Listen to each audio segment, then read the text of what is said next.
How do you handle Wan'Dale Robinson for the Tennessee Titans in a new Diggs situation that he was last year in the Big Apple? What do you do with Tony Pollard knowing that Jeremiah Love could train wreck his FFPC Dynasty fantasy football value? And how concerned are you with Malik Neighbors in his recovery from a torn ACL? All that, plus we have a great guest tonight. Ladies and gentlemen, Jeff Jamieson, the 52-time FFPC Dynasty League champion, joins us on the show tonight to talk about Kyle Pitts, Devon Achane not showing up to voluntary OTAs, and so much more. We've got a great show for you. Jeff Jamieson is here. Stick around. Your high-stakes fantasy football hour starts now.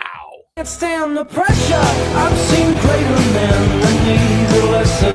Broadcast live and heard around the world, you are now watching the most entertaining hour of radio on the planet. Welcome to the High Stakes Fantasy Football Hour presented by MyFFPC.com with your hosts Eric Balkman and Farrell Elliott. The High Stakes Fantasy Football Hour is your home for analysis from the best players in the world. And now, because no one else was available, here are Eric Balkman and Farrell Elliott. Solace in the scripture. Are we not all our father's sons? I became a man, nobody ever told me what a man was.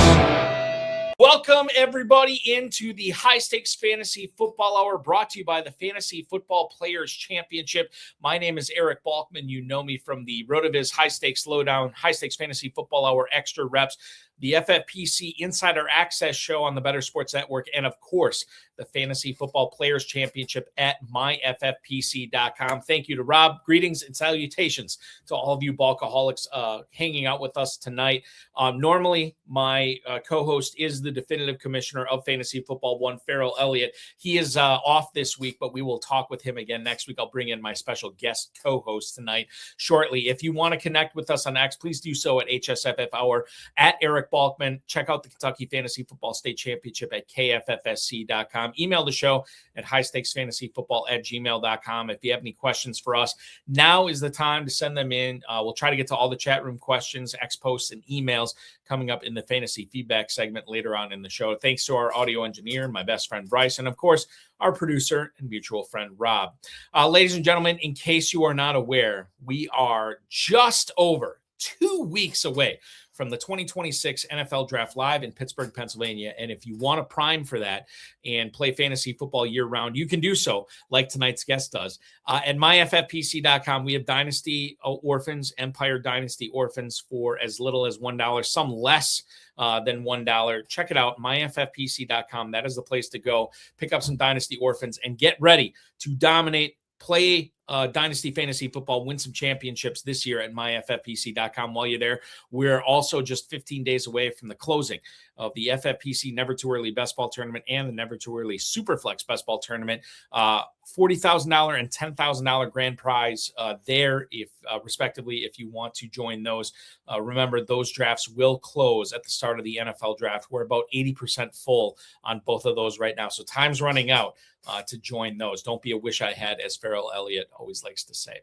The FFPC Big Gorilla is also live. $350 to enter. $1 million grand prize in that. You can win $1 million at a $350 entry fee. Don't forget the 7 bananas and the early Rampage promos are going on right now. If you enter the Big Gorilla right now, you are still automatically entered live into the FFPC Early Rampage Tournament. So you're eligible for a $1 million and $25,000 grand prize. You're basically getting into 2 tournaments for the price of 1 entry fee right now at myffpc.com. That's myffpc.com.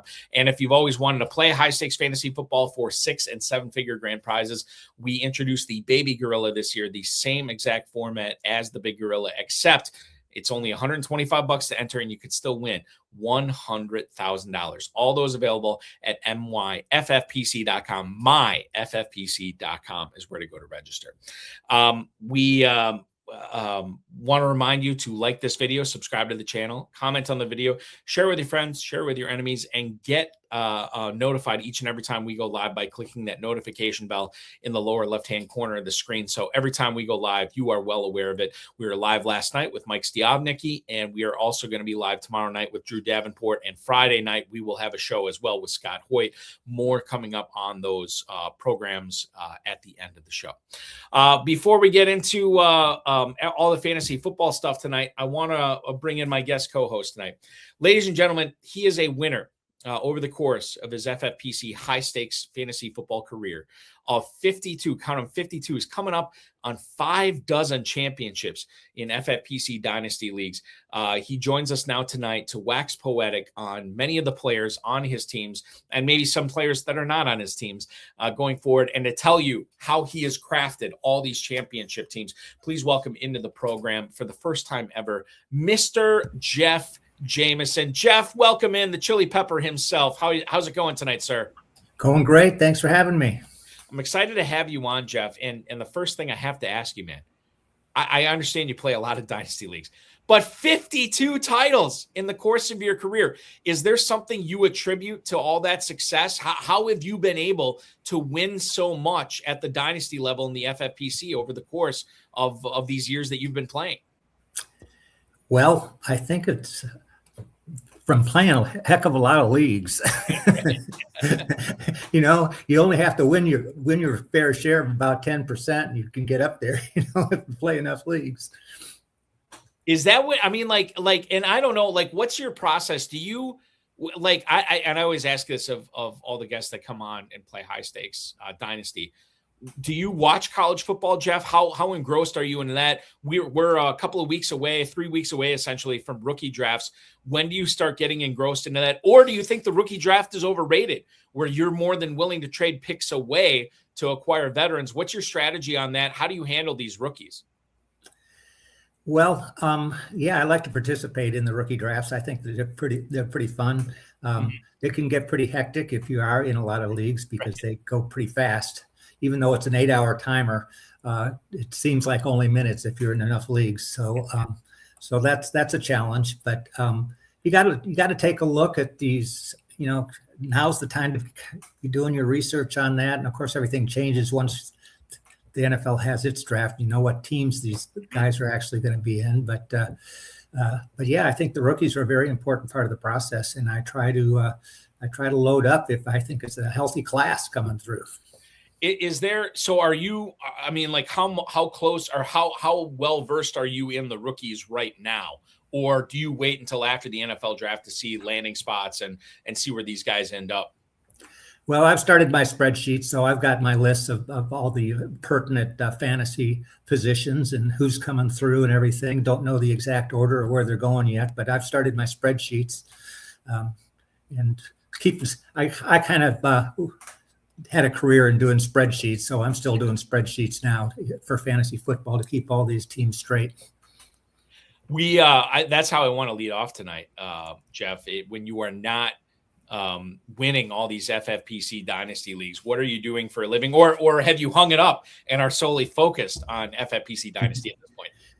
Well, I don't want to say I'm solely focused, but I am retired, and I'm actually in my mid-70s right now. Congratulations, man. I have been.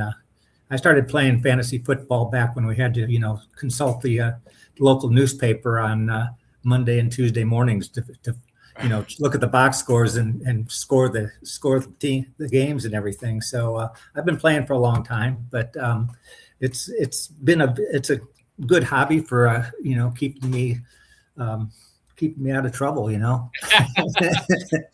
back in the day when you had to use like newspapers and so on and so forth, were you a commissioner of any of those leagues, or were you did you let everybody else handle that work? Oh yeah, I was a commissioner for sure. Oh my God, you are listen, doing the Lord's work. Congratulations. Because I started playing fantasy football in the mid-90s, and I had to do the same thing where I was tabulating results in the newspapers and everything. How did you communicate that to the rest of your leagues? Was this fax machine? Was it what did you do? How did you display results? Well, back in those early days, I was typically only in one or two leagues, and it was an office league where we were all in a big office together. Oh, okay. Because I worked for big firms, and so we'd have a live draft sitting around the conference room table, and then all your opponents were just in an office down the hall, so to speak. So I guess it makes it easier at that point. I remember I was a sophomore in high school, and I printed out the results and I brought them in. The guys who were in my league, we all had the same second hour literature class. So I'd bring in the results, I'd print them off and say, hey, this is where we're at this week, and go forward that way. It is so much nicer now that we have this thing called the internet, that we can set lineups, place waivers, manage teams all from the internet or from an app, which has been great over the last 10 years or so, however long we've had the app for the FFPC. It's been tremendous. So Jeff, let's lead things off. Everybody wants to know your player takes. And I guess we'll lead things off in Tampa. Kenneth Gainwell had an unbelievable season last year in Pittsburgh, catching all those passes in the same backfield as a rookie running back who had some serious draft capital in Caleb Johnson, as well as Jaylen Warren, who was pretty experienced when it comes to catching the ball too. But Gainwell came on, and the last, whatever it was, month and a half of the season was pretty unbelievable with the stats he puts up. He ends up the season with 70 plus catches, and in a free agent year. He goes down to Tampa now, taking a pretty nice deal that the Buccaneers have offered him to play next to or behind, however you want to see it, with Bucky Irving in Tampa. The question here is, when you consider what Gainwell did last year, how close does he come to replicating those numbers with the Buccaneers in 2026? Well, I've got a lot of shares of Kenny Gainwell, and he was very successful for me last year. I'm definitely not. I definitely didn't cut him on any of the recent roster cut downs, and I've been picking him up where I can and trading for him where I can, where the price is reasonable. So I'm high on Kenny Gainwell, and I think he'll do well in Tampa Bay. Why do you think, like, is it just like the type of player that he is that you think he's going to continue this success in Tampa? Or do you think he's that much of a complimentary player to Bucky Irving where he's still, I'm not going to say he's going to catch 70 balls again this year, but if he's catching 55, 60 balls, is that just a statement to his talent? Or do you think that this is going to eat into Bucky Irving's workload down there? I think he'll still be primarily a third rounder passing down back and be relying on receptions more so than his rushing prowess. And Bucky Irving's a good player, but he's also had some injury history and so forth. So, and Rashad White is gone. So I think Gainwell's in a good position to get plenty of touches in Tampa Bay. Jeff, do you have Bucky Irving in a bunch of dynasty leagues right now? Oh, I've got him on. I couldn't tell you how many, but I've definitely got him on more than a few, and he's been good when he's been healthy. Right. Do you think that when he's healthy this year, are you of the opinion that that Irving is going to let dynasty owners down because Gainwell is going to take some of these catches away from him? I guess the thing is, are you trying to move him at this point, or do you think both Irving and Gainwell are going to be successful for Tampa this season? Well, I haven't been actively trying to move them, so I've been holding on to them where I got them. I don't know. I think that I just think they'll complement each other pretty well, and Baker's the kind of guy who needs plenty of help in that area. So I think that I don't know. It's an interesting division, and not a lot of great defense or anything being played down there in the NFC South. So I think they both have plenty of room for production. Yeah, and I have to ask too, as I'll wrap up the Buccaneers discussion here. No Mike Evans in Tampa this year. Obviously, Gainwell will replace some of those targets that Evans was soaking up last year. Do you envision a seamless transition to the post Mike Evans era for Baker Mayfield, given that he has Jalen McMillan, Emeka Egbuka, Chris Godwin? Are we going to see a Baker Mayfield statistical performance in 2026 similar to what we've seen the last couple of years? Well, Mike Evans has been a great player, and I've always been a fan. I was a fan of his back when he was playing for Texas A&M before he ever made it to the NFL. So, but they still have a good, strong receiving core there, and you got guys like Tez Johnson who hardly can get his hands on the ball unless somebody's hurt. So they've got plenty of depth there, I think, and I think they'll be okay on the receiving. It's going to be like I always say, who are the fun offenses to be watching for this upcoming season? And Tampa's right up there for me because I want to see how things turn out. I want to see if Egbuka can take that next step, given that he really faltered down the stretch last year. Maybe not to anything that he did or didn't do. It was just a crowded wide receiver room. And Bucky Irving was crushing it. Rashad White was catching passes this past year too. So watching this Tampa offense coming into 2026 is definitely something that I think we would be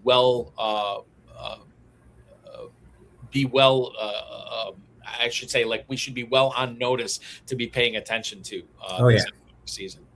One of the things that I thought was really fascinating was the Mark Andrews extension in Baltimore.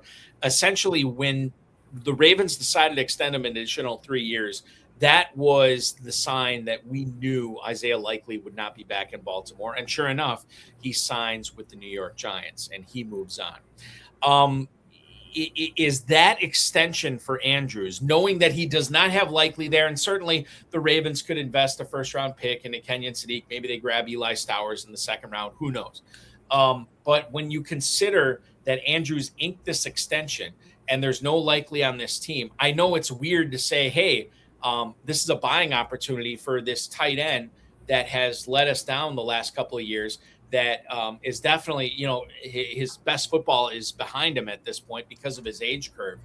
What's your opinion on Mark Andrews? Can we expect some borderline top 12 tight end seasons over the next 2 or 3 years? Because I be honest with you, I normally like to follow the money on this, but I'm scratching my head a little bit with this Andrews extension. Perhaps you can shed some light on this, on what we need to be doing as dynasty owners with Mark Andrews at this point.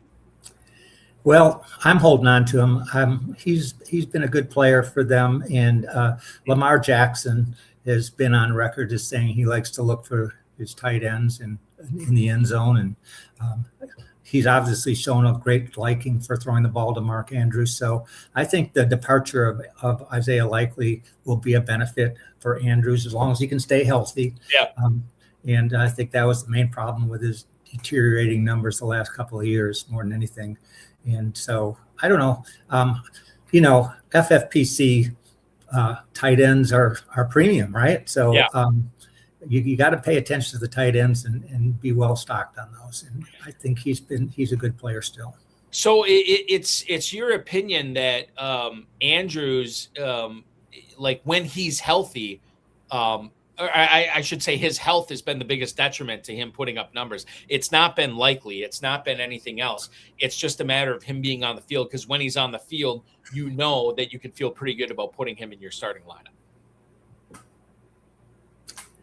Yeah, I think you're all over it. Okay. I want to move on here, Jeff, and discuss another tight end that does not have necessarily age on his side, and that's Dallas Goedert. Goedert is a player that has been very good to us over the years, and there was some talk about him not coming back to the Eagles this year. They ended up signing him, so he's under contract this year. And while that in and of itself is interesting, I think the more interesting thing, and I've been talking on this show and other shows that I do about the potential of how big Devonta Smith could be this year if the Eagles decide to move on from A.J. Brown. But I think Goedert should be involved in this conversation as well. If they do move on from Brown, I got to imagine that the Eagles invest either in day 1 or day 2 of the NFL draft in a pass catcher, a wide receiver, tight end. Could be Kenyon Sadiq for all I know. But the way that you need to handle Dallas Goedert right now, given the fact that it seems like the Eagles are still silently trying to move him, may come after June 1st. And when something like that happens, I feel like this could be a buying opportunity for Goedert. Not necessarily a long-term thing, because he could be off the Eagles in the 2027 season.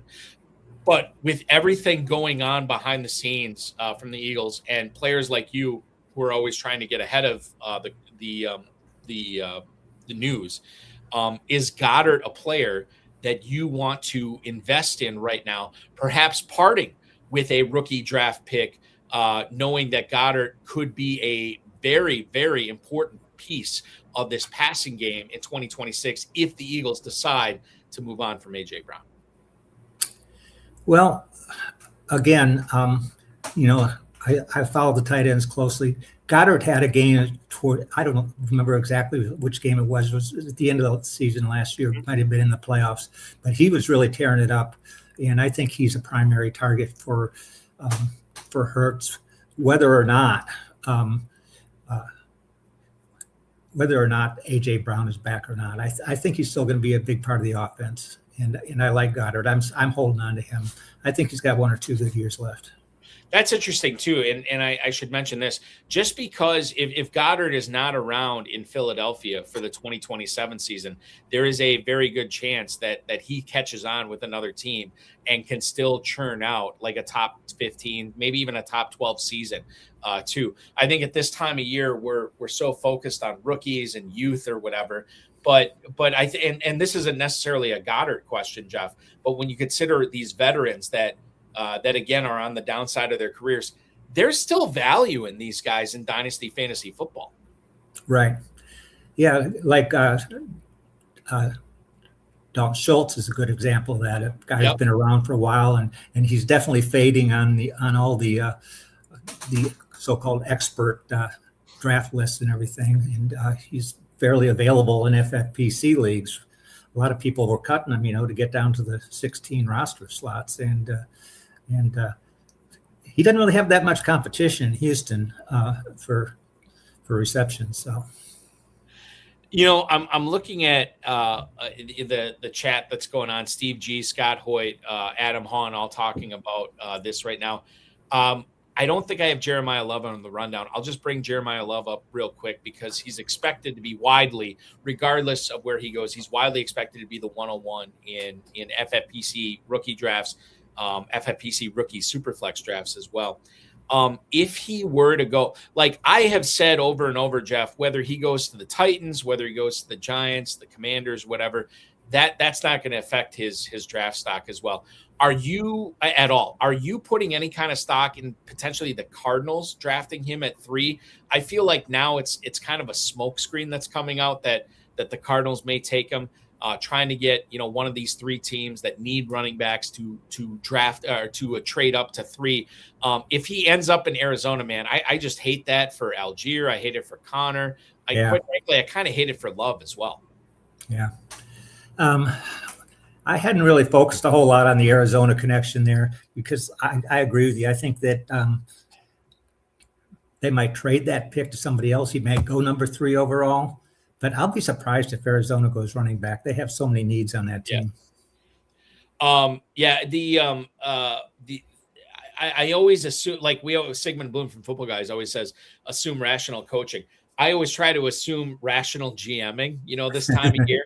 But then I think it would be as much as I think it'd be a bad pick for the Cardinals to take Love at 3. I think it'd be a bad pick for the Giants to take Love at 5 when they already have Scadaboo, when they already have Tracy, and that kind of worries me as well. Not so much for Love, Jeff, but if Love ends up going to New York, man, Mike, and I don't know what you look like for Cam Scadaboo shares in FFPC Dynasty leagues, but that would I wouldn't say kill his value, but that puts a huge dent in Scadaboo value. Are you being proactive at all in trying to move Scadaboo, or are you standing pat on him? I don't have him on very many teams, not as many as I would like to have him on. And so I actually traded for him recently in one league. So, I haven't. I'm not ready to punt on Scadaboo, and I don't know.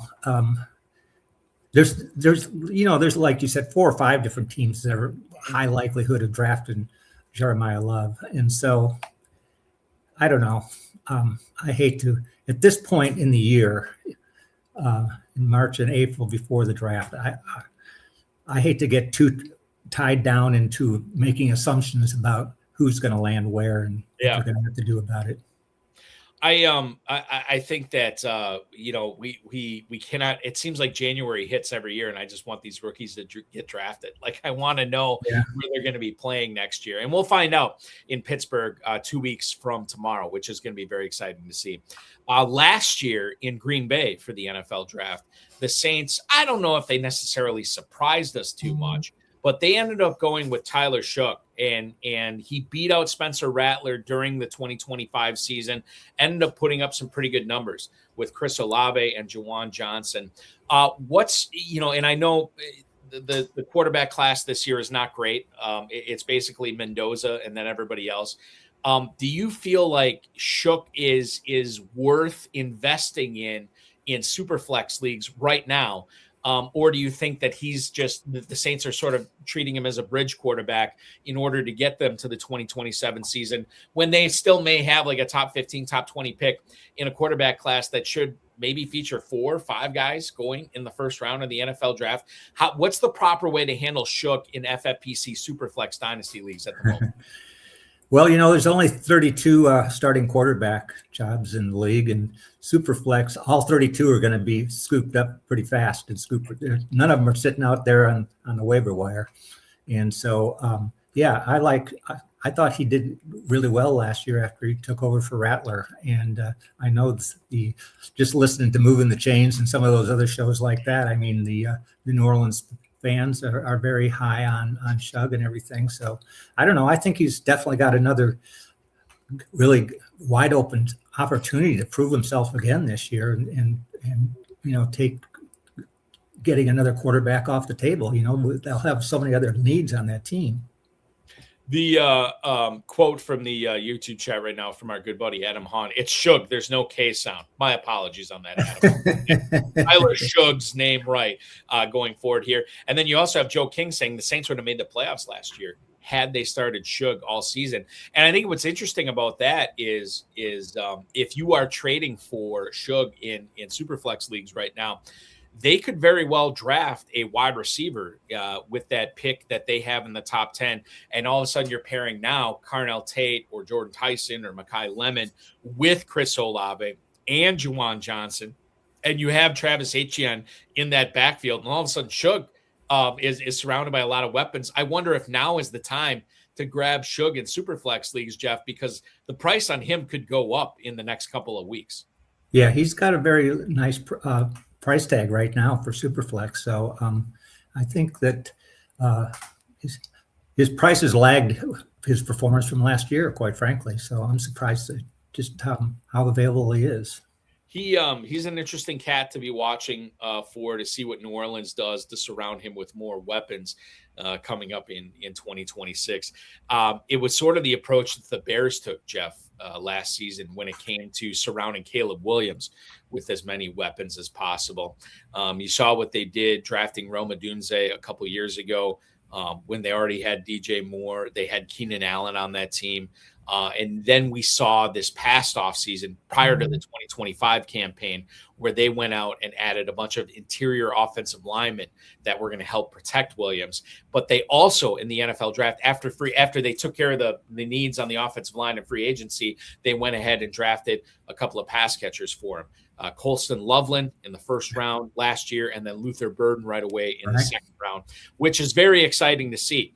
One of the players that I was most looking forward to see what happened to his dynasty value last season was DeAndre Swift. There were plenty of reports that came out that said the Bears are ready to take this running back at this spot in the draft, and then they got sniped by all these other teams. It seemingly it depended upon who you believe. It happened like 3 or 4 times where the Bears wanted to draft a running back, perhaps to take over for Swift. And then at that point, when it got to day 3, they wanted somebody to complement Swift. Well, Kyle Monangai did more than just complement him. This is a guy that really ate into the Swift workload. Swift survived free agency in Chicago this year. It remains to be seen whether he survives the draft. I think if he does, regardless of what the Bears do in the draft, I don't think there's going to be any Bears or any draft pick that the Bears can make that is really going to hurt his value. My big concern, if I have Swift, and I do have Swift in a few dynasty leagues, Jeff, my big concern with Swift is what is Monungai going to do in year 2 after he really surprised a lot of people, myself included, as a 7th round pick out of Rutgers last year? How badly do you think Monungai is going to hurt Swift's opportunity, Swift's production, Swift's dynasty fantasy football value this upcoming season? Well, I think he'll hurt it just as much or more this year as he did last year. Ben Johnson, before he came to Chicago for several years, as an offensive coordinator, he's always kind of had the two running back system. He had David Montgomery and Jahmyr Gibbs there, and he used them both a lot. Mm-hmm. And last year he used both Monungai and Swift a lot, and I think that'll continue because that's kind of the way he operates. Is Monungai a guy that, and I know all the FFPC Dynasty owners had to cut down to 16 players, and it's tough to keep certain players on your roster. Yeah. Is Monungai a guy that you'd want to go after in trades right now, or perhaps deal DeAndre Swift? How would you be treating those Bears running backs, Jeff? And I don't know what your shares look like for both those guys on your Dynasty teams right now. How would you be treating those players, whether you own them or whether you don't own them in Dynasty leagues? I've been involved in several Monungai trades and trade offers and negotiations back and forth. So I've been trying to pick him up if I can get him at a good price. And he's young. He showed a lot of promise last year. So I like Monungai. Swift has been around for quite a while. It's already his 3rd team and so forth. So I don't know if the Bears will move on from him that quickly, but I think Monungai is in a great place to further achieve. Those Monungai conversations that you have been involved in with trades, are you starting those trade offers, or are you fielding trade offers for Monungai? It's been going both ways. What's your feel on how the FFPC Dynasty players are pricing Monungai right now? Do you feel like they're fairly high on him, or do you feel like you can get him at a discount? It's been a situation where people are trying to get a second for him, and I'm trying to get him for a third. Okay. All right. And that makes sense, obviously, when it comes down to it, to try to increase the dynasty capital on your roster. Did you have a tough time? I mean, I don't even know what it was like for you with Dynasty Cutdown Day happening, roughly just over a week ago. Were you scrambling to make some moves in order to get down to that? Or did you have enough fat on your roster, so to speak, that you could cut players pretty easily? Well, I have a wide variety of, I may have won a few leagues, but I definitely, I'll have a number of leagues that I bought for $1 over in Dynasty Depot or something. So I've got, the answer to that question is both ways, I guess. But on my contending teams, it's really hard to make that last cut or two, to get down to 16. Who was there one player that you got rid of? You're like just kicking yourself, like, God bless it, I really didn't want to lose this guy on my dynasty teams, but I had to cut him. Was there any players like that for you this year? Oh my God, there's several of them for sure.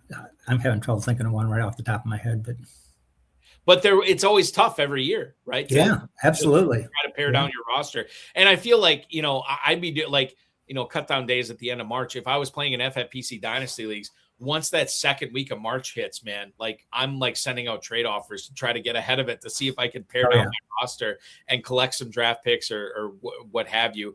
Has that been the same process for you, where March is a very, very active trading season? Extremely active, yeah, both receiving and sending offers, and a lot of trades get done. And it's amazing how overvalued a lot of owners consider, even though they're trying to cut for a roster cut down, they're still trying to get top dollar for them, and so a lot of people have trouble getting deals done, I think. It's the endowment effect, right? My buddy Two-Packer brings this up all the time, and I'm guilty of it as well, where you value your own assets, even though you know that they're about to not be your assets, like you're going to have to cut them, you overvalue them, and it becomes a roadblock in trading. Yeah, you still want full price, or full value compared to what you paid for them or drafted them at or whatever. And I expect discounts in March. Right. Yes. Adam Hahn posting, he had FFPC Dynasty League where he had to cut Jalen McMillan and he immediately regretted it. And it's one of those things where in Tampa, like, you want to keep those guys around. We talked Buccaneers earlier, Jeff, but when you look at those pass catchers in Tampa, do you want shares of all those guys, Godwin and McMillan and Egbuka? I guess it comes down to McMillan and how you value him this year. Is that a player that you want to find a way to keep him on your team as much as possible?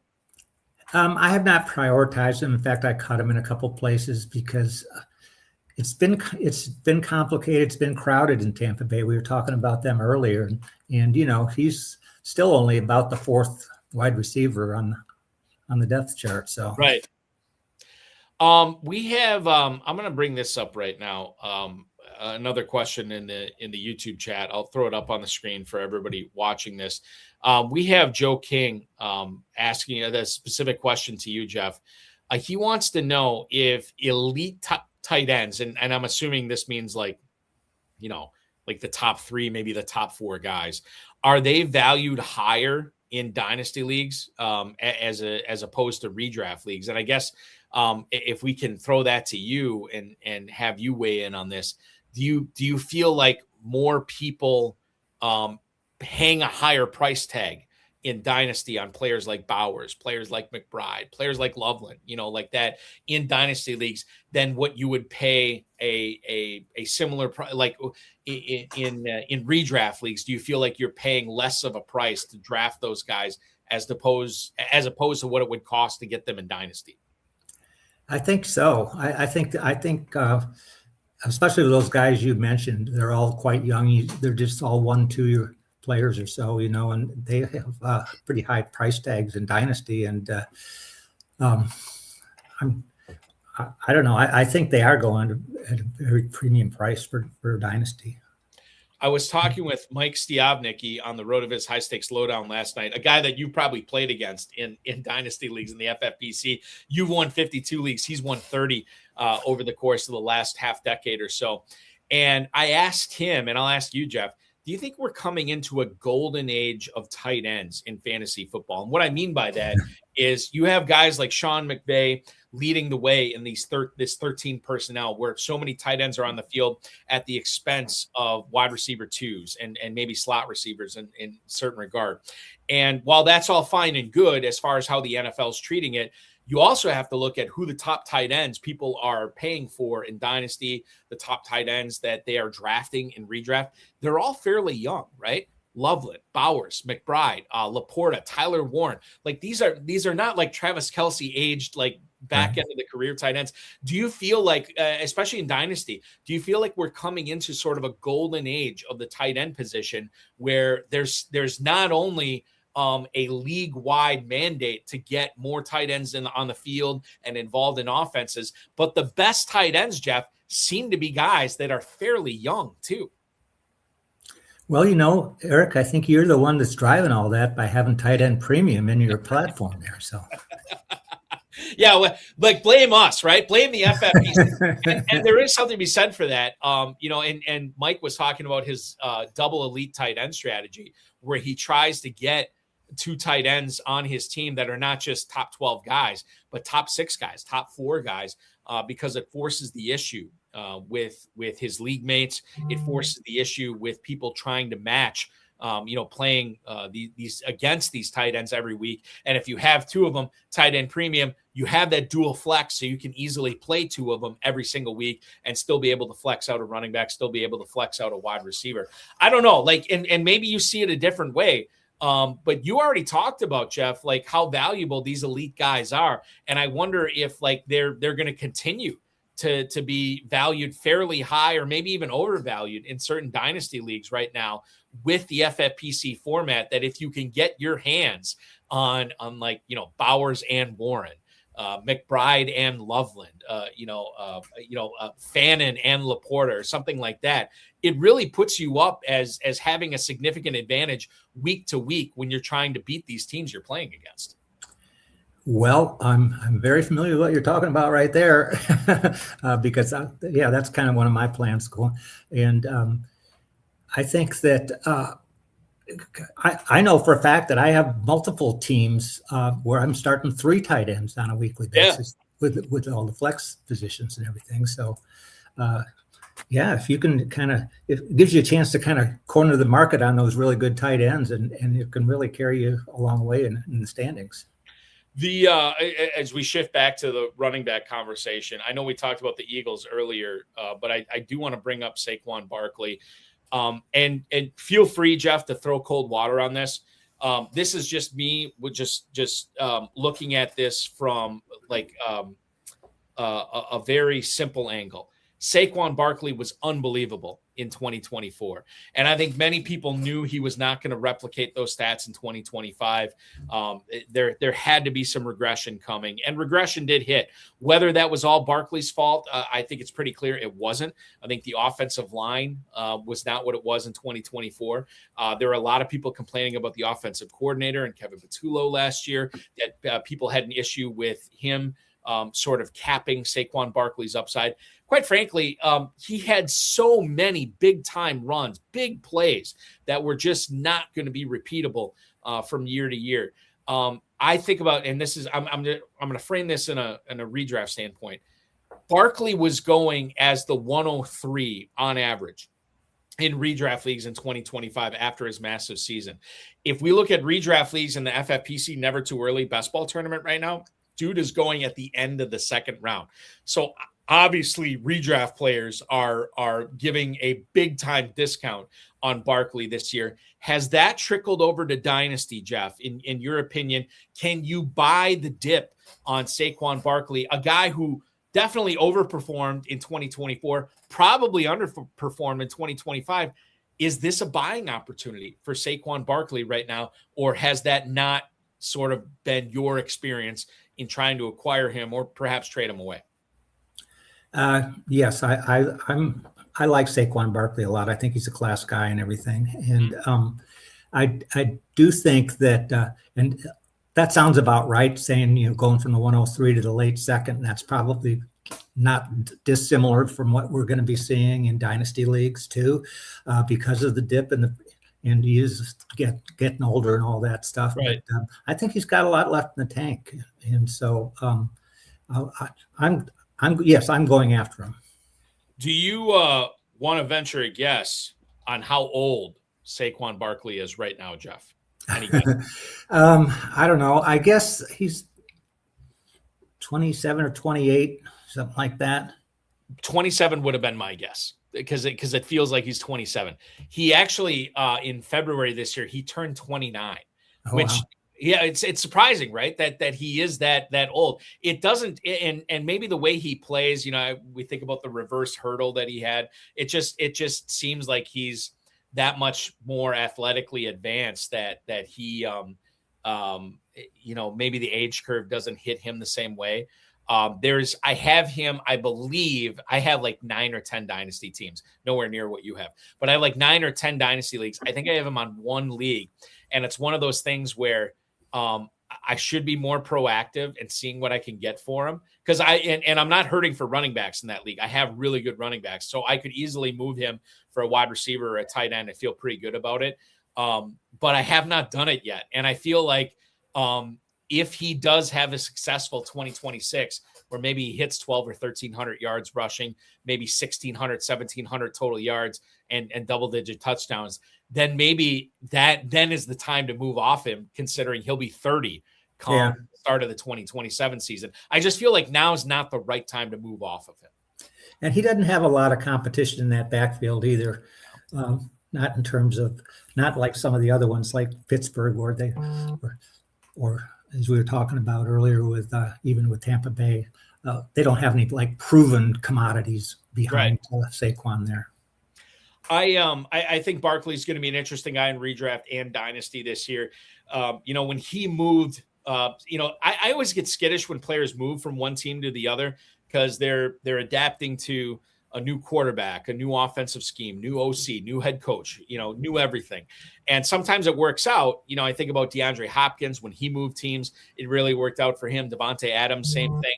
But sometimes it doesn't always work out all that great. And I would not put Wan'Dale Robinson, Jeff, on that level of these elite wide receivers.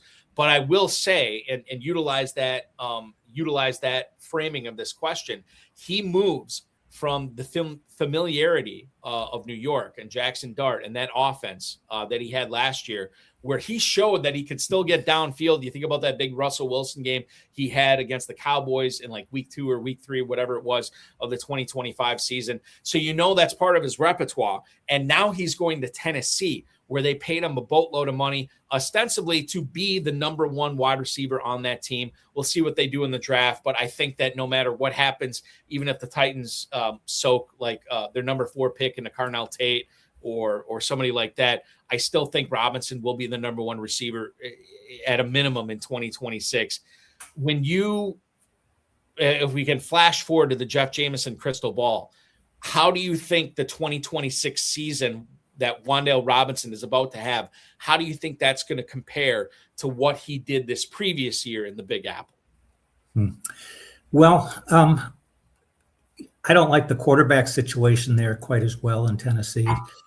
Calvin Ridley is still on. I'm not sure what his injury status is and when he's going to be back, but he is signed for this year, and I think he's going to be back as part of the wide receiving core. And then they've just got some younger guys there. So, if Cam Ward can get him the ball, he might equal what he was doing in New York.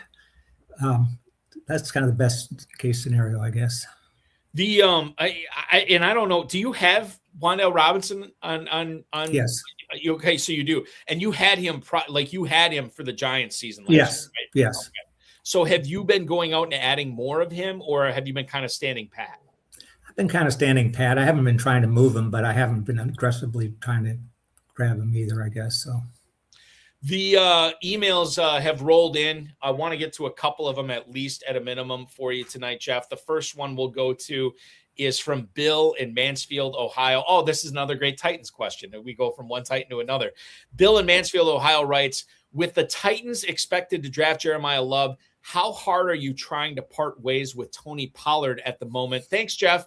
That is Bill in Mansfield, Ohio. Bill, we appreciate the email. I don't know, Jeff.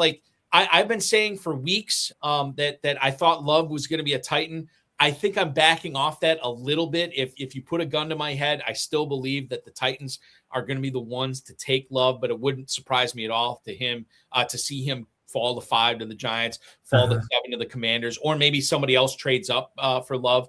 But knowing what we know now, I think if you look at some of the sports books out there that are offering odds on who the Titans are going to pick, I don't think Love is minus money, but he's probably got the shortest odds of anybody being that number 4 pick. Do you feel like you need to be proactive in trying to move Pollard? Because if Love is drafted by the Titans, the dynasty value for Pollard goes way down. Yeah, and Spears too. And Spears too. Yep. Yeah. Pollard and Spears were actually pretty decent for him the last couple of years. And so I'm still not convinced that Love is going there, but so I'm not predicating my moves at this point on the assumption that that's where he's going to end up. It's just one of 4 or 5 possibilities like we were talking about earlier. It's interesting too, because I think that there are people out there that will have Pollard on their teams that are motivated to draft, or beg your pardon, that are motivated to selling Pollard at 70 cents on the dollar, 80 cents on the dollar, because they know after that first round, a couple of Thursday nights from now, that Pollard you'd be hard pressed to sell him for 40 cents on the dollar, right? But it doesn't seem, and I don't want to put words in your mouth, Jeff, it doesn't seem like that. And this is not just a Love question. We can expand this out. It doesn't sound like that's your approach to dynasty, where you are, you look at a situation and say, okay, well, this is probably most likely to happen, but there are a lot of other scenarios that could take place where it doesn't kill Pollard's dynasty value, and or whoever the veteran incumbent is in that situation. And if that's the case, you sell Pollard for 70 cents, 80 cents on the dollar, you might be kicking yourself if one of those other scenarios comes to be. It doesn't sound like that this is the way that you like to play dynasty fantasy football. Yeah, that's not really the way I roll. So I don't go out on a limb making predictions on where people are going to land in the draft or that kind of stuff. So I just try to build as solid a roster as I can for each team. And then it just comes to be rolling with the punches. Whatever happens on in round 1 or round 2 or round 3, then you adjust after that. Which is probably honestly, that is probably listen. I'm telling you how to play Dynasty. You have 52 Dynasty championships in the FFPC. I think it's safe to say you know what you're doing, and your process has been working for several years on this. Eddie in Baldwin, California, has another email for us tonight. He writes, "How good will Michael Pittman be in Pittsburgh?" Thank you for the email, Eddie in Baldwin, California. Yeah, Pittman moves on from the Colts, and I feel bad. Farrell Elliott, my normal co-host on the show, is the president, vice president, treasurer, and secretary of the Michael Pittman fan club. So to have a Pittman tonight without him, it seems a little disingenuous, but I'm going to ask you anyway. He played last year essentially with a fractured back and put up decent numbers while ceding a lot of work to Alec Pierce. Obviously had to deal with the quarterback situation where he was looking pretty good with Daniel Jones. And then when they brought Phillip Rivers on, it just everybody failed to really live up to their fantasy potential there. Now he goes to Pittsburgh. I'm assuming he's going to be catching passes from Aaron Rodgers this year, but we don't want to assume that necessarily since there has been no formal announcement like that. But what are you doing with Pittman right now? And assuming it is Rodgers throwing the football to him in 2026, Jeff, what are you doing with Pittman? What are your expectations for him in his first year, not in a Colts uniform? Yeah, that's an interesting question. I haven't really been actively trying to do anything with Michael Pittman. I've got him on a few teams. I'm not trying to seek him on more. I haven't been trying to get rid of him or anything like that. The whole Aaron Rodgers thing, makes such a huge difference in what his future is going to look like. That I don't know. Maybe for that reason, it's a good reason to move him. But I don't know. I think that Rodgers will probably be back, like you said. DK's kind of had his own behavioral issues. Yes. So it's not a bad spot to land with Rodgers throwing the football. That I'll just ask you about the Steelers offense in general. No more. We're not looking at Calvin Austin or Roman Wilson. Janu Smith is a free agent. He's not on that team anymore. And the Steelers have essentially let Gainwell go and signed Rico Dowdle in his stead.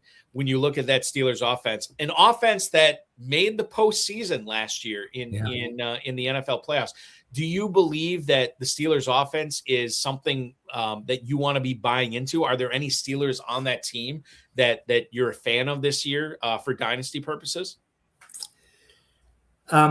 It's not one of those teams where I have a lot of guys I'm really pursuing.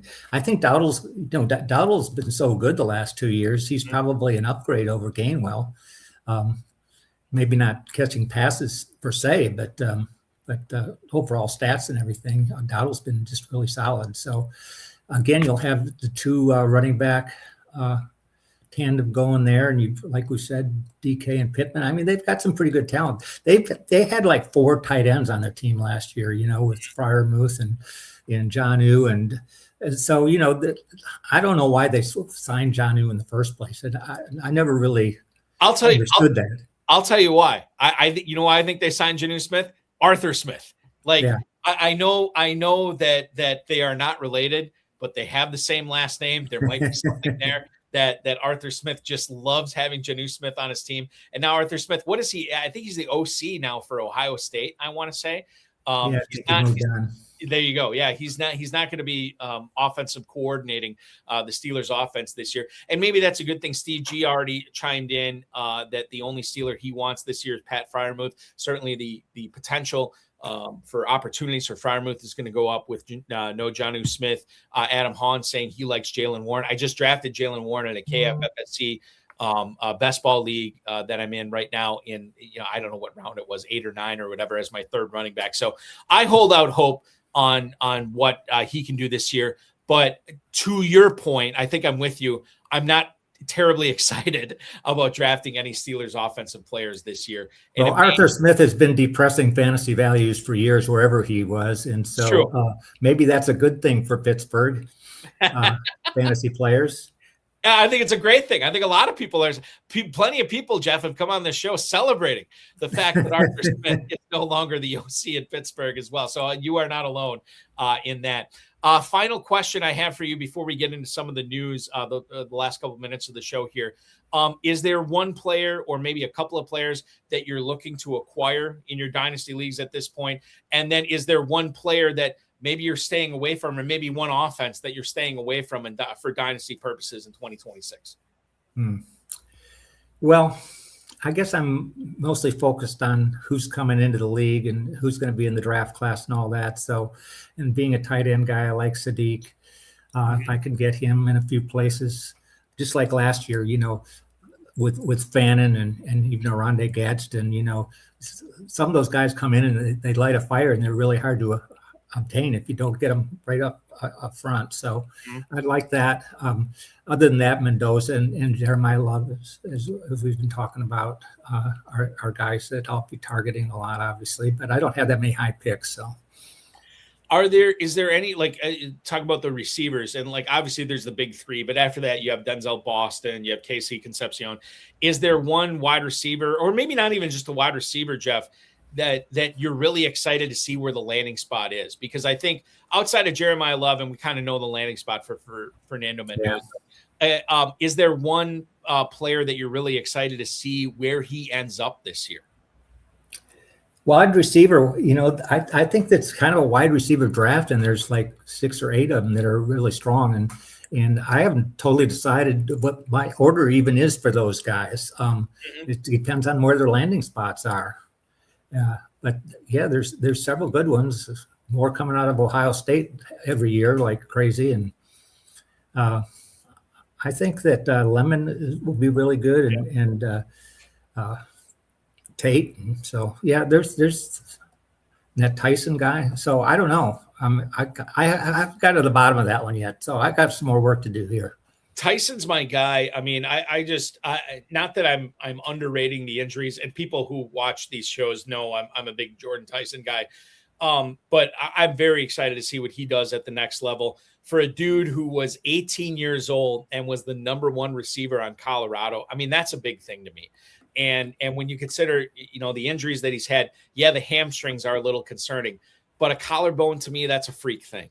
A torn ACL, that's a freak thing. I don't think that necessarily gives me any pause. If that was it, if those were the only injuries he had in college, I would not even care at all about the injury history. Because of the hamstrings, there is a little bit of a concern, but I'm very excited to see where Jordan Tyson ends up. Eli Stowers, if I'm going to ask you about him real quick, this was a player that had some measurables even better than Kenyon Sadiq at the NFL Combine. Certainly, if this dude gets, I don't think he goes day 1, but if he gets round 2 draft capital, very excited about that for Stowers. And you being a tight end guy, you got to be excited about that as well. Oh yeah, for sure. In the event I'm unable to get Sadiq in places, I'll certainly be looking at Stowers even harder. Yes, exactly. All right, let's move on here. And speaking of tight ends, I want to lead things off with Kyle Pitts here in the Fantasy Flash segment as we sort of wrap up the show here. Ian Rappaport reported that Pitts did indeed sign the franchise tag. He was at voluntary OTAs. It is a 1-year, $15 million deal. This is going to be his age 26 season, and he gets to play in Kevin Stefanski's what we think is a very, previous history would tell us it is a very tight end friendly system. So we're very excited to see that. Obviously, it's going to be Tunga Vailoa or perhaps Michael Penix throwing the ball to him this year. But this is a guy, and listen, Jeff, you have been playing Dynasty long enough to remember when Pitts was coming into the NFL as this highly touted rookie with all these insane athletic measurables or whatever. How do you view him now coming into the 2026 season, knowing that he had this great 2025 year, but his quarterback's going to be different this year. Offense is going to be different. How are you handling Pitts in Dynasty, and what are your expectations for the numbers he's going to put up this year? Well, it kind of goes back to the Arthur Smith conversation we had earlier. He spent his first couple of years not getting the ball under Arthur Smith. Right. And so I'm not surprised that he's come on strong lately, and I think he'll continue to come on stronger. So yeah, I'm really high on Pitts. It's tough for me, and I looked at, and I don't have Mojo up right now. I'll bring Mojo up here shortly. But he's being drafted as like tight end 6, tight end 7. And I really thought he'd be higher than that. I thought he'd be valued higher by the FFPC players in that. And so I think like this is an opportunity I know when I was drafting back in February, I invested in Kyle Pitts a couple of times, and I feel pretty good about it. I thought I got good value on him. We'll see what happens going forward, but I'm with you. I'm excited to see what he does this season. Malik Neighbors is also in the news. This is, Jeff, the portion of the show where you talk me off the ledge with Malik Neighbors, because I do like this player. I love the talent. But we spent the majority of this offseason not hearing a whole lot about the knee recovery, how it was going. Ralph Falciano had a report where he quoted John Harbaugh, the new Giants head coach, saying that Neighbors is not going to be on the field until they get to training camp and maybe closer to the season. Now, there's a chance that he'll be ready to go week 1, but we have seen players coming off torn ACLs, and we know Neighbors had to have a second surgery as well. We have seen players like this come off that torn ACL, and they're not themselves that first year back. What's your level of concern for what Neighbors can do and how close he comes to that in year 1 after this torn ACL? Yeah, I haven't heard a whole lot about it either. And so I am concerned. I think it could be a slow start for him or something, but man, he was good right out of the gate. So I think he'll get back to that sooner or later. Would you be willing to, and I don't know, you know this better than me, is Neighbors coming at a discount at all in dynasty leagues at this point, or are people wanting to still get sticker price if they're trading him? I have not seen a lot of transactions involving him. I haven't been involved in any myself. And so I don't really know the answer to that. And that's fine. And the fact that you're not seeing the discount, maybe that means there is no discount. Like people who have Neighbors are still either holding him or they're not parting with him for anything less than what they paid for him. Right. Maybe this is a non-story, but I want to go down to South Beach here. Cameron Wolf, who covers the Miami Dolphins, reported that Devon Achane did not report to voluntary OTAs. This is interesting in and of it, of the fact that this is the final year of his rookie contract for Miami. He wants an extension. He has seen the public comments that his new GM, John Eric Sullivan, has said that he is a pillar. He is a building block of what they're trying to do in Miami. Jeff Hafley, the new head coach, said this is simply just part of the business here. Again, it's voluntary OTAs. I don't want to make a big deal out of this. Should we, as dynasty players, Jeff, also not make a big deal out of this? Or do you think there is something to be concerned here with Achane trying to get this new contract from Miami? Yeah, I'm not making a big deal out of it. I think there's so many of those stories floating around of guys trying to get new contracts and everything. And so I don't know, unless it gets really severe with like Ayuk, right. I don't pay attention to it until it really starts to become imminent and a real problem. Jeff, at what point do you start like raising an eyebrow? Does it come down to like training camp? Like, is that when you start like saying, oh, maybe this is a big deal? And until then, you're kind of like just saying whatever. Right. Yeah, I think that's a good time to start looking at it, is once we get into training camp opening. And if they're not reporting to training camp, then I get concerned. You have a cat. I just realized this. You have a cat on the screen right now that wants to be part of the show. Yeah. What's your cat's name? This is Twirly. Twirly. Okay, interesting. I always shut my door because I know my cats would love to jump up and be part of it. My kids have brought in the cats before to be a part of the show. So I always, anytime I see a cat, I'm like, oh, we gotta talk about this. I spend a lot of time doing volunteer work at local shelters and everything, and so I'm very, very into cats and dogs. do you have a bunch of cats and dogs at your house? Right now, I only have 2 cats, but there was a time in my life that my wife and I had 10 cats and 3 dogs all at the same time. Oh my God. God bless you. I have 2 cats right now, and my wife and my kids do most of the work, like feeding and caring for them or whatever. But I can't even imagine that many. So good on you. It's crazy. One last thing, as long as we're in Miami, let's talk about Greg Dulcich. Kevin Clark's show that he has, This Is Football. He had John Eric Sullivan, the GM for the Dolphins. And maybe this is a throwaway thing, Jeff. Maybe there's something to this. He was talking about Greg Dulcich and how he, quote, had a really good back end of the season, and I want to see if he can build on that, end quote. That is what John Eric Sullivan is saying about Dulcich. Now, Dulcich is coming into year 4 of his NFL career, 26, 335 for yardage, and then a touchdown over the last 10 weeks of the season. If you go back to earlier in Dulcich's career, he had 33 catches, 411 yards, and 2 touchdowns when he was a rookie with the Denver Broncos. And then over the next 2 seasons, he basically disappeared from a fantasy aspect. He caught 8 passes. That was it, which is really bad. He was a pretty good pass catcher in college, 68 catches over his last 2 years at UCLA, which is good. He's played nearly 50% of his snaps in the NFL from the slot position, which is what we want to see as fantasy players, which is great. And if you also look at the report from Marcel Louis-Jacques, who covers the Dolphins for ESPN, he said last month that he believes Dulcich is, quote, going to figure heavily into the Dolphins passing game. Now, you look at the never too early ADP right now, Jeff, with Dulcich, and sometimes he's not even going at all. Right. He's an 8th-round pick.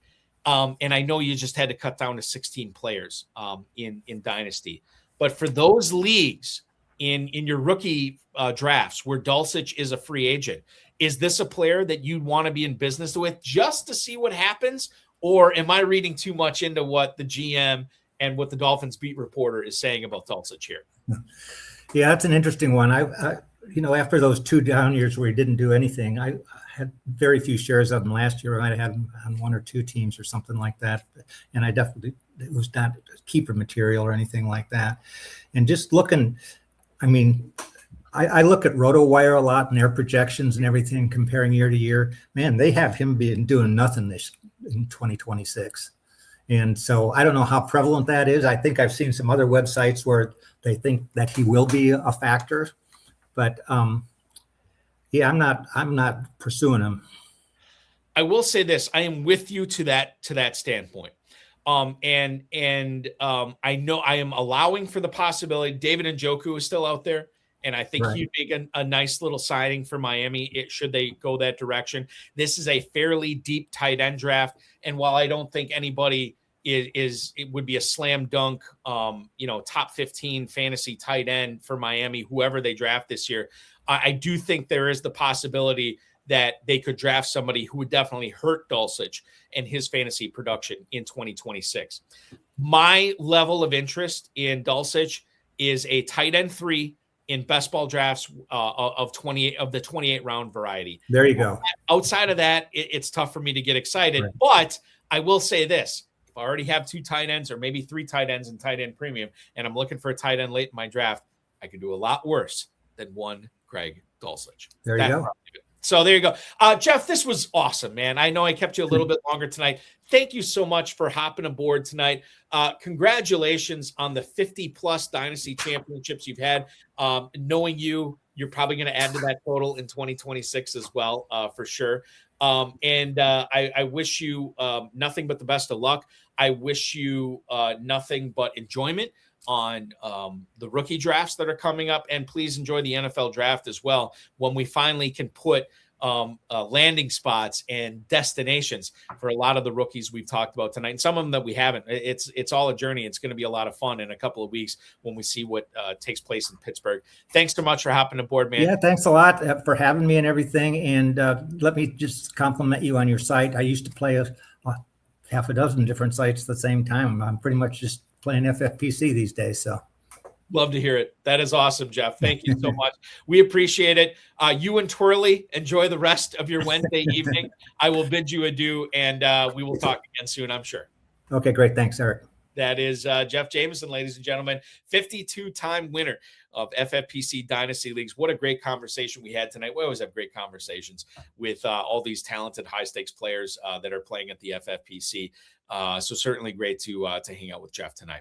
That will complete our show tonight. If I can just give you a bit of housekeeping with all the upcoming shows we have this week. Number 1, this show will return 10 p.m. live next Wednesday night. Farrell Elliott will be back, and we'll have another great guest that we can talk about rookies and Dynasty Fantasy Football. That's going to be a lot of fun. on the FFPC socials next Wednesday night.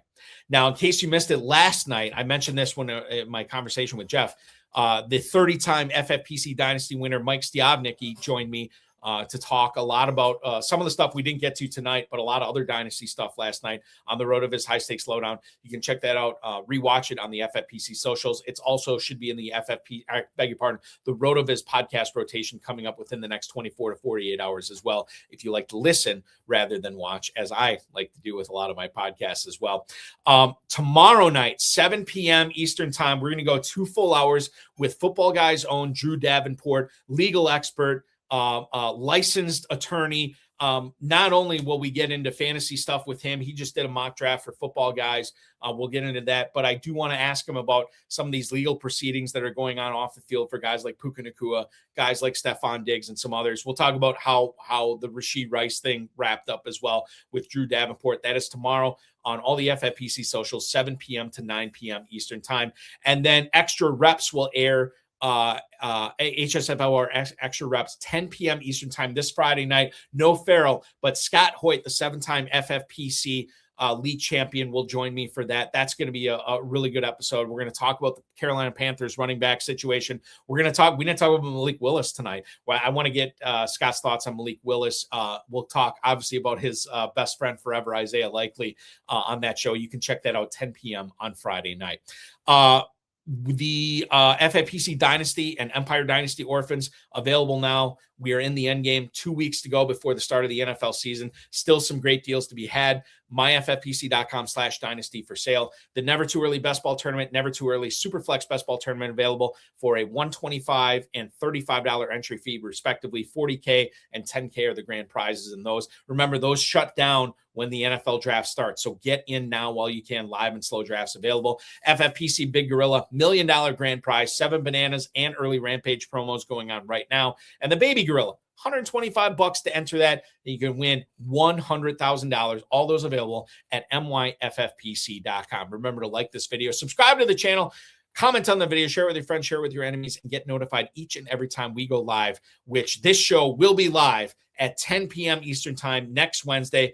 Extra Reps 10 p.m. this Friday. And of course, FFPC Insider Access live tomorrow night, Thursday at 7 p.m. Eastern time. That's going to be a lot of fun. That will do it for the show. For Jeff Jamieson, I'm Eric Balkman. This has been the High Stakes Fantasy Football Hour. And as our friend Vince Staffolino will remind us, you are officially over the hump right now.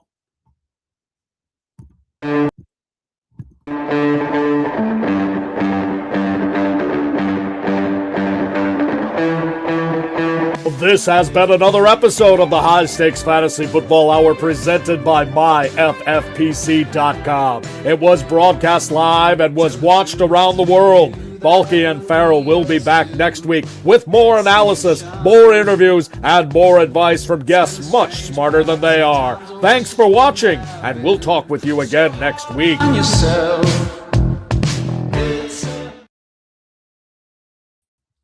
One other thing I will remind you before we let you go for the evening. If you've never played Dynasty before, this is the time to get in. Some of the best deals we've had all orphan season. People have been orphaning teams since January. We basically have all of our orphans listed right now. The 77s are sold out for the year, so you won't be able to pick up any of those. We only have a handful of $100 FFPC Dynasty teams, and there are some 250s with insane prices on them right now. Check out the 500 and the 750s too. You're basically getting a lot of those, most of those, I will say, for free for 2026. And some of them definitely championship ready. Check it out. myffpc.com, myffpc.com/dynasty for sale. That is where to go. Thanks for watching, everybody. Be good, and we will talk with you again next week.